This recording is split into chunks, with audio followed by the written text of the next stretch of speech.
Assalamualaikum warahmatullahi wabarakatuh. Perkenalkan, nama saya Muhammad Iqbal Ulil Albab, NIM T 2018-1175. Di sini saya akan menjelaskan pemikiran Erik Erikson, yaitu teori agama sebagai keutamaan pendorong perkembangan di dalam buku Robert W. Krebs bab 3. Siapakah Erik Erikson?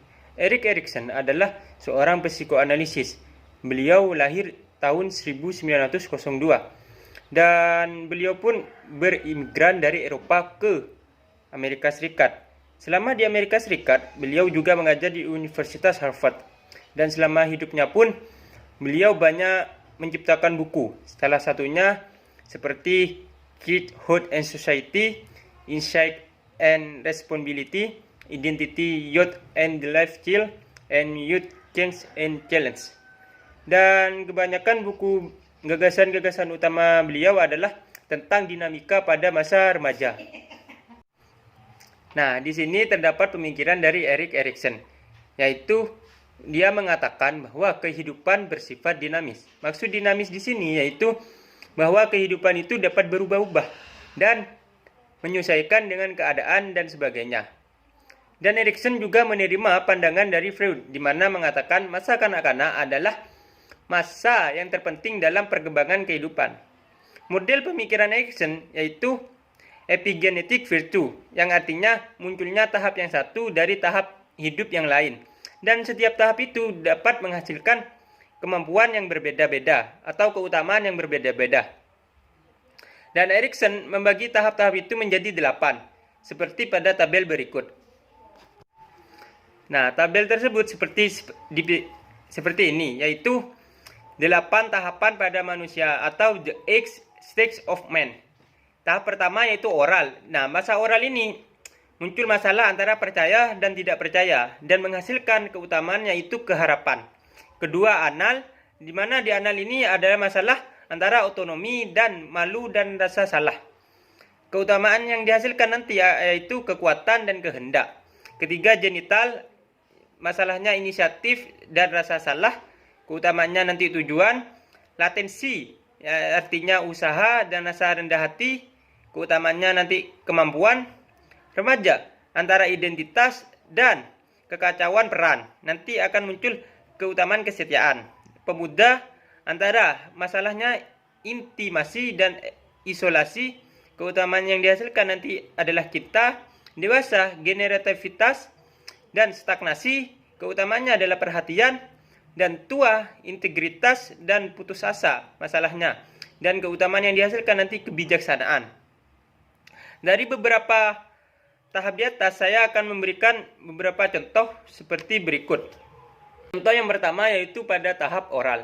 Di mana tahap oral di sini terdapat masalah antara percaya dan tidak percaya. Nantinya, pemecahan dari masalah ini akan menghasilkan keutamaan yaitu harapan. Contohnya itu seperti pada kita masih bayi.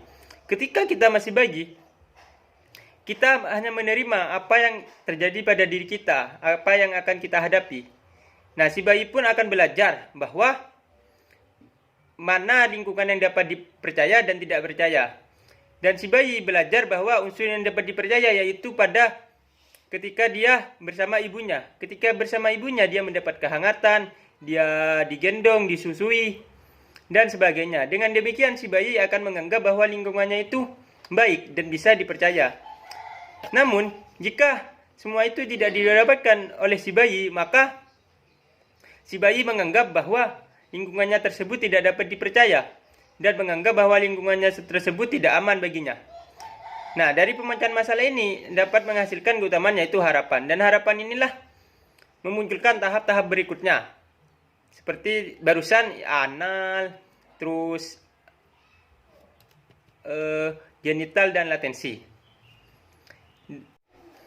Nah, contoh berikutnya yaitu pada tahap remaja, di mana pada tahap remaja di sini muncul masalah antara identitas dan kekacauan peran.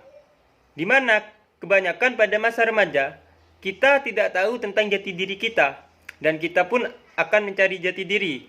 Karena pada masa remaja ini masa ingin serba tahu, seperti itu kan. Nah, jadinya ketika seseorang sudah menemukan identitasnya, maka dia akan setia terhadap pandangan tersebut yang mungkin dianggapnya sebagai pandangan yang dapat dipercaya.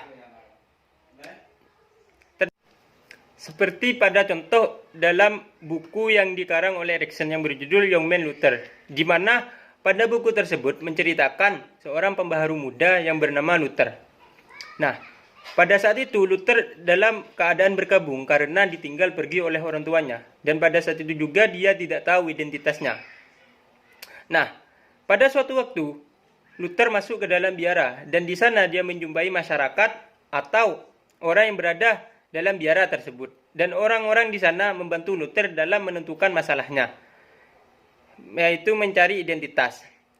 Dan dalam biara tersebut Luther diberi arahan dan diberi pertanyaan kepada siapa nanti dia akan taat, apakah kepada Tuhan, Yesus, atau Kaisar.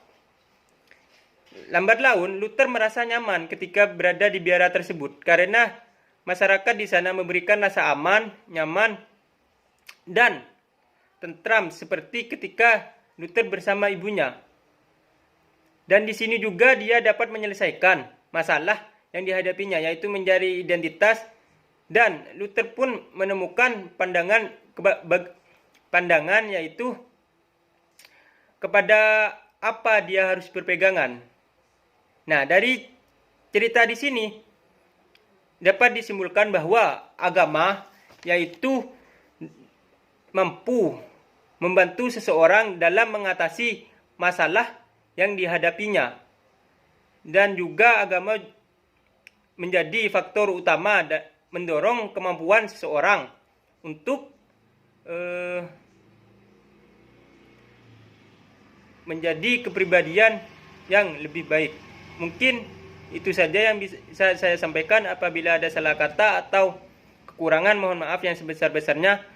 Wabillahi wal taufiq wal hidayah. Wassalamualaikum warahmatullahi wabarakatuh.